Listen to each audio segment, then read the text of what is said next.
Hey everybody, this is Dr. Daniel Choi here at North Texas Dental Surgery, Wisdom Teeth and Denture Implant Center. I'm Dr. Tyson Koo. Alright, so today, last video we talked about what basically is the all-on-4 process. We gave a bird's eye view. If you haven't seen it, I highly recommend watching it so you can kind of get some general basics in there. But in this video we want to talk about not only just the advantages of all-on-4 but the disadvantages. I think it's very important that the patients know about them before diving into this life-changing process. So let's head right into it. Alright, so here we go. Alright, so advantages of all-on-4 dental implants. So one of the first advantages is fewer implants needed than doing many individual implants. So let me show you something here real quick. There we go. This is, I didn't just pull this off the internet. This is literally a patient that walked into my practice, I believe about a year ago. And I believe he said that he spent about 80 G's. Wow, just right? For the upper? Or, I think like so far in his mouth is wow. what he said. But I was like, wow, I wish like somebody had told him about all-on-4 back in the day. Wow. But I think he was like some wealthy real estate guy. But I mean, it doesn't matter, right? I mean, like think about all the appointments, right? Yeah. So the whole concept of all-on-4 is 4 implants, right? So in the last video, we also talked about all-on-6, all-on-X, stuff like that. So not every, like, you know, we do a lot of arches here of all-on-4, but we know that most of my patients up top get about 6 implants, but there's ones that get 4 and stuff like that, so every case is different. But long story short, you can get away with way fewer implants due to the engineering physics of all-on-4 versus doing a bunch of individual implants. Now, something to think about, that guy that I was just showing you, he's like about 70, 75 years old, but I mean, just imagine the number of appointments that he had to go through to be able to get that. Most people hate being at the dental office to begin with. Right, I mean, that was just way too many, right? So let's go to the next point.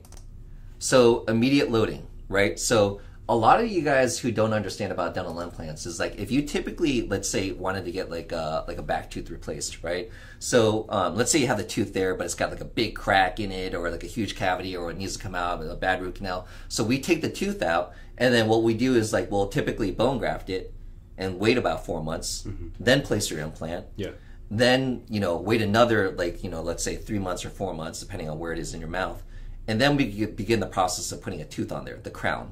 Yes. Right? So the whole concept of now actually there's many exceptions to the rule. So I made these dental implant 101 series videos. So if you want to learn more about that, I would highly recommend watching that. I'm going to have it linked below. And I made a series of videos talking about every concept about single implants, bone grafting, all that stuff. But the whole, kind of going back to this point, immediate loading, we really take that for granted, right? So, I mean, what does immediate loading mean? That we basically take out your teeth, or if you didn't have any teeth and you just had dentures, we place your implants, right? And then we put on like teeth same day. That's immediate loading, right? Yes. And so because of the concept, again, of cross-arch stabilization, it decreases the amount of stress on each individual implant. And that's why you can do this whole concept of immediate loading, which is not a given with many different protocols, whether snap-on dentures or like even again individual implants or individual implant bridges. Not saying it can't happen with those other cases, but as a standard kind of like law for a rule of thumb for many different cases, you could do immediate loading. Like I know like there may be other dentists watching these videos. I was like, that's not true. You could do it in this case or whatever. I was like, yeah, you might be right, but we know as a general rule of thumb, if you're doing a bunch of individual implant bridges or even the whole concept I keep on hearing on 3-on-6, well 3-on-6 lacks cross-arch stabilization, so we're going to make a video about that later on. But so long story short, due to the cross-arch stabilization and basically as long as we have enough bone density, and we'll talk about this in future videos, you should be able to do immediate loading and get your teeth that same day. Now, that was a huge scientific talk, conversation about like, whether you can do it or not or whatever. And that's the advantages of all-on-4.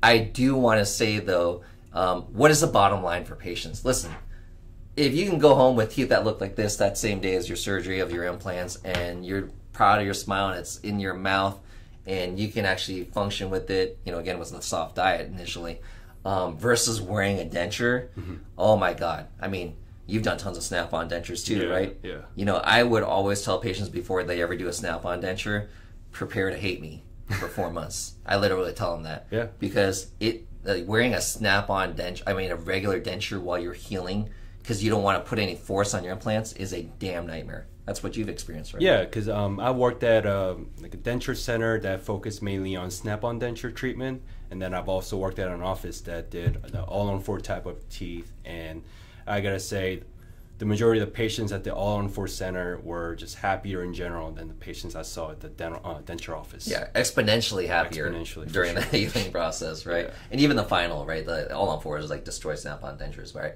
Yeah. But let's get to the next point.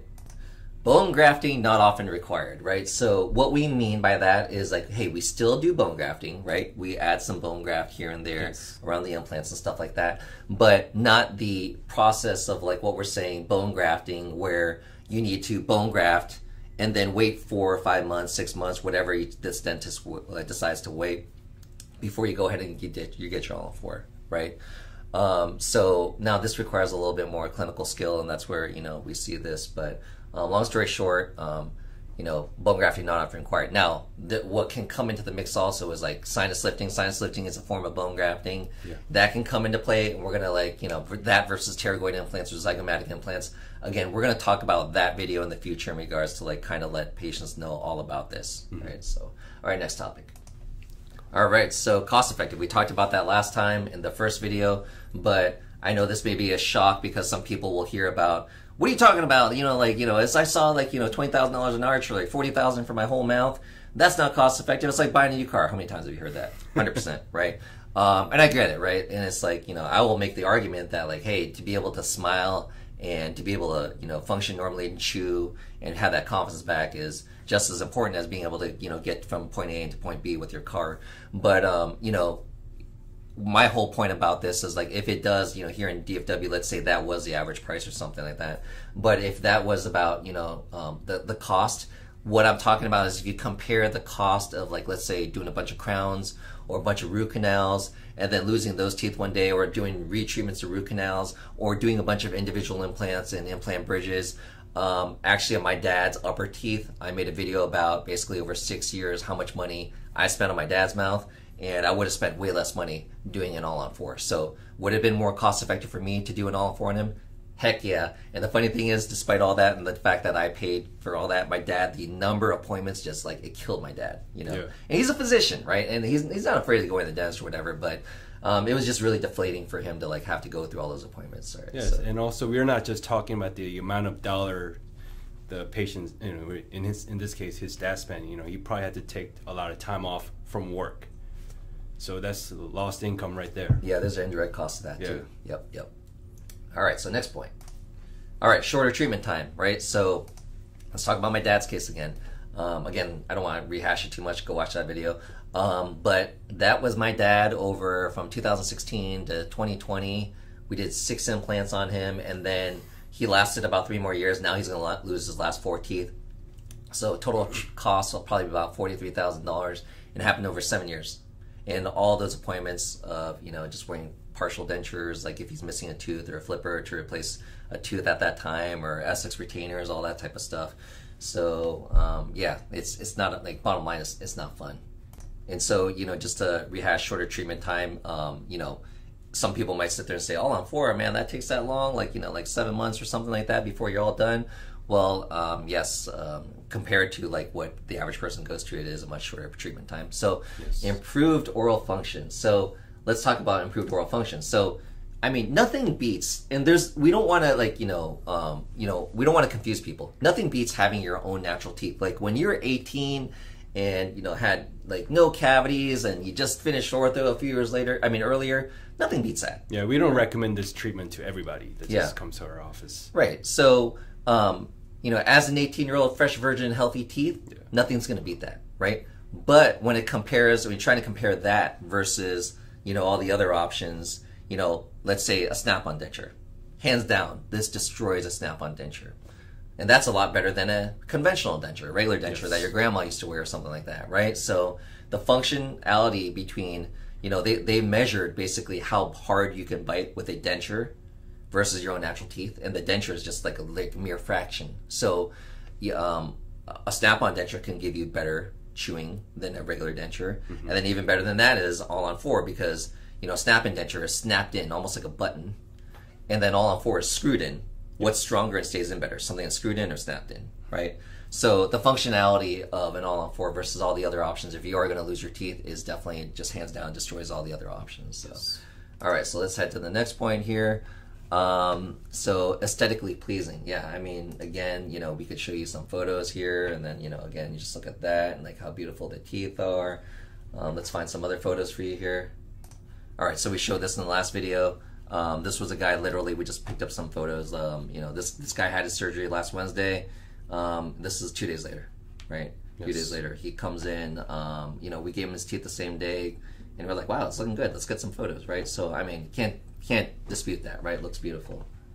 And the beauty of that is, again, those are just his temporary teeth, and he's going to get a whole new set of zirconia teeth that are going to put those teeth to shame, right? Yes. So fixed teeth solution, I believe we literally just talked about that earlier in regards to a fixed teeth solution.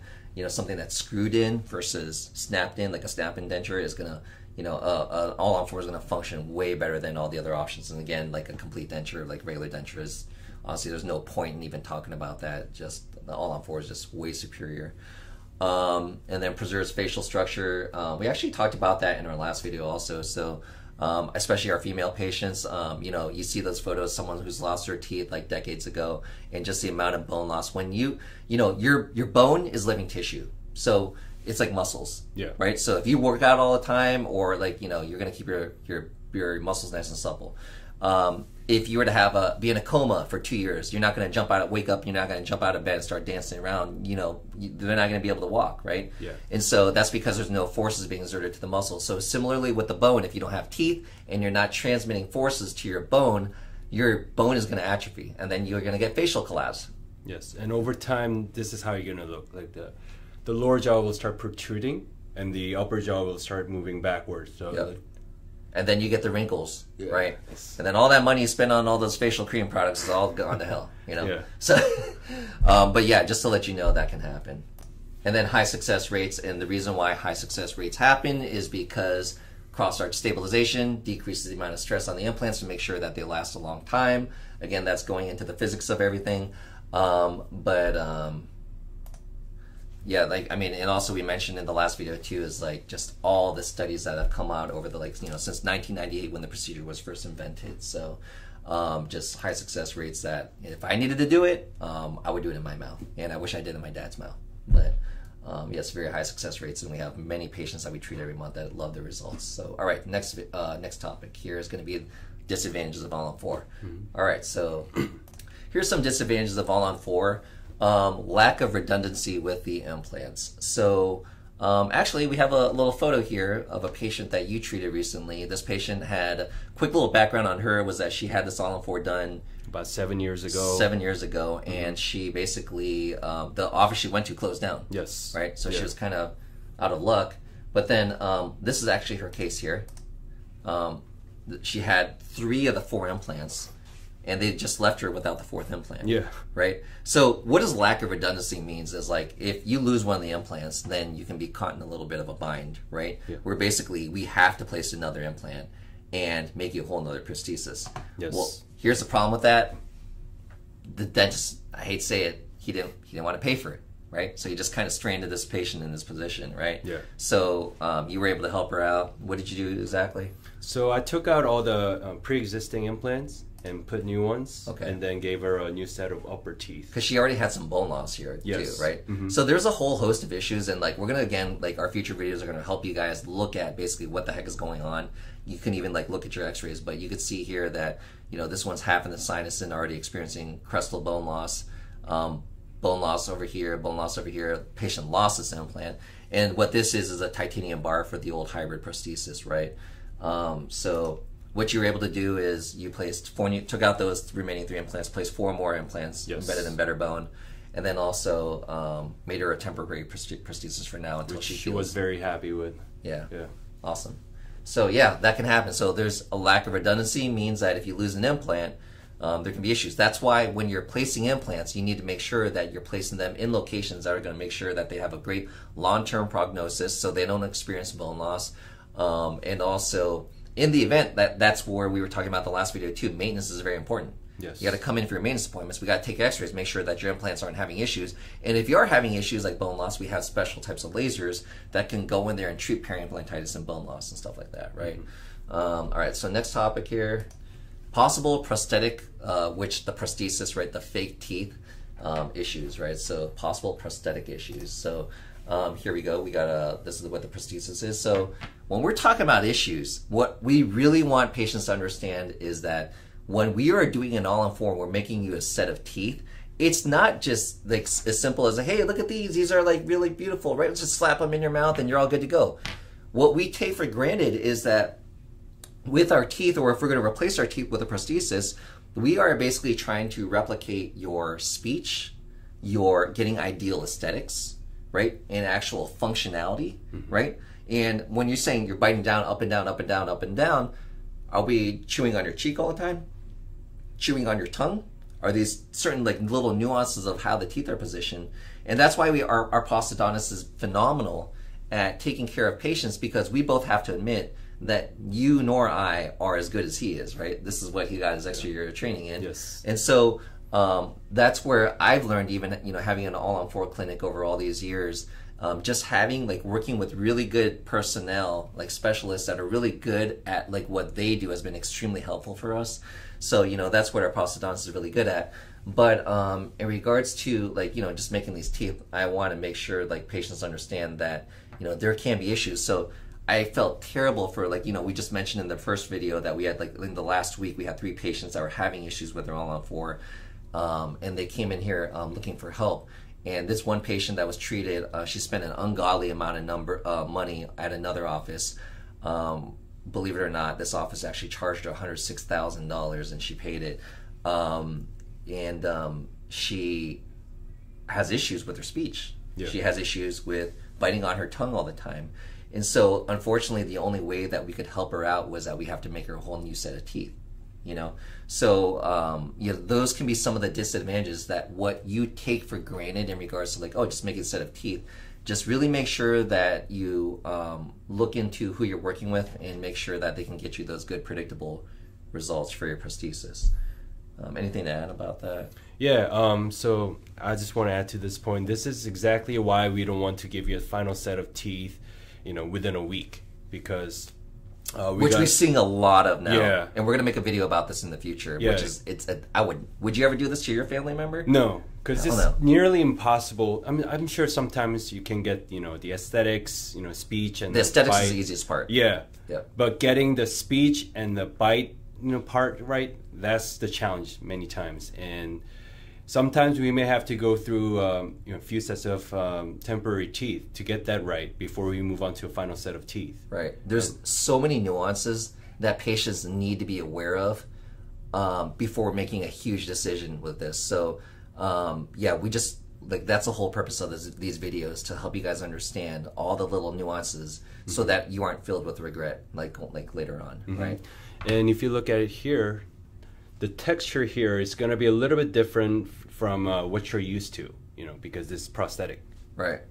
And especially with what material you're using. Zirconia is great, right? Yes. But little nuances with PMMA and stuff like that. But all right, let's go to the next topic. It's cost, right? Yeah, so cost, you know, we talked about that earlier, is like, you know, it's like, wait, how's that an advantage and a disadvantage, right? So again, you know, bottom line is it is cheaper than alternative options, but or more cost effective, let's call it, and cheaper, but still it still can be expensive, right? Yes. So therein can be the drawback. It sounds very exciting, but therein is going to be a big investment. And you know, we should make a video about it at some point, but I mean, you know, running an all-on-4 clinic, if, you know, there's a lot of expenses that come into it. So there actually is a reason, and we get hate comments every once in a while on our YouTube channel about why it's so damn expensive. But wow, if you actually looked into the operations, and you know, it is a big process, a big procedure. We want to make sure that you have a great result. So there's a lot of little things going on behind the scenes that, you know, patients might not be aware of, but that actually go into it, and that's what contributes to the cost. But I think for luckily for prospective patients interested in this, I think the average price has been going down the last, you know, 10 to 20 years, because when I was in dental school, I used to shadow what I call the OGs of this type of treatment, and you know, they used to charge $100,000 per case. Yeah. The costs have come down significantly. Yeah. And even with us, the fact that we were able, like, we have an in-house mill with technicians and just everything, just like that we do it so often and effectively, it does drive down the costs, right? Versus even like several years ago. So that's definitely something, a trend that I've been seeing also.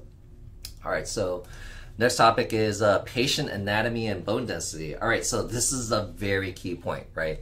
So patient anatomy and bone density. All right, so everybody's got different, like, I mean, my body versus your body, height, width, all these things, bone structure, and that the same thing goes with the jawbone too. The gum tissue thickness. Right. So something I talked about in my other implant videos. So please see those in the videos below, Implant 101 series about, biotypes, right? Some people have very thick bone and gums. Some people have thick bone, thin gums. You'll see every combination. Yes. And that has a huge impact on the long-term survival and success of your dental implants, right? So what we want to see ideally when we're doing all-on-4s, we want to place as big of an implant in your jaw as possible, right? Because if it's going to be taking a lot of force that you're biting down, you're clenching on, some people have huge masseter muscles and clench or grind significantly. They say about 80% of the population has parafunctional habits where they clench or grind. And if that's the case, then what we need to do is we need to over-engineer, and we want as much abundant bone as possible. And we also want as dense bone as possible, right? Yes. Not just, so there's two factors that come into play, but does everybody have that? No. No, heck no, right? And so that is one of the biggest discrepancies, and we'll talk about this in the future videos too, but we talk about sinuses. Sinuses are one of the first things we look at also. Where your sinuses located, how big are your sinuses, So all these factors really come into play in dictating the whether you're a candidate or not. And then you may be a candidate. Are you like a super ideal candidate? Maybe, maybe not. And then when cases like that happen, then you have to be under the care of someone who has more experience doing all-on-4, right? So again, there's little nuances that come into play in regards to it kind of being a disadvantage, because we would love to offer this treatment to everybody equally across the board. And if all-on-4 was as predictable, if you did have a lot of bone and like great anatomy, you can actually be a cheaper case, right? Yes. Because we were just talking about cost. Like some cases are just like insanely difficult, and like they almost I mean, you know what I'm talking about. I mean, yes. Like they need zygos and pterygoids, and their bone is insanely thin, and they need transnasals, and we'll talk about all these like other types of things in future videos. But again, not every patient is an equal candidate, right? So, all right. So next point is going to be high risk of complications depending on surgeon and prosthodontist, right? So I think one of the things that we see in dentistry is we see a lot of people who are eager to do this procedure because it is life-changing, right? Yes. And then also when, if we can objectively as dentists look at the patients like, what are we doing? What are we doing, guys?